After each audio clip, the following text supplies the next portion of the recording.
Kim, bumigay daw agad kay Paulo, tinawag na cheap.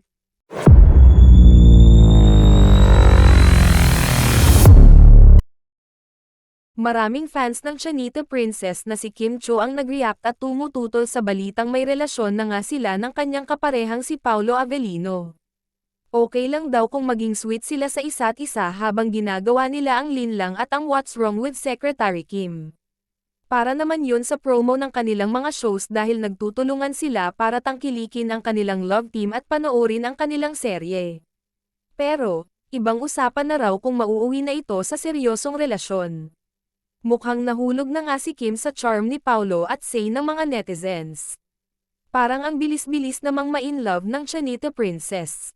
Gusto ni Kim na masabing may jowa na rin siya dahil umamin na si Sian Lim sa relasyon nila ng Viva producer na si Iris Lee.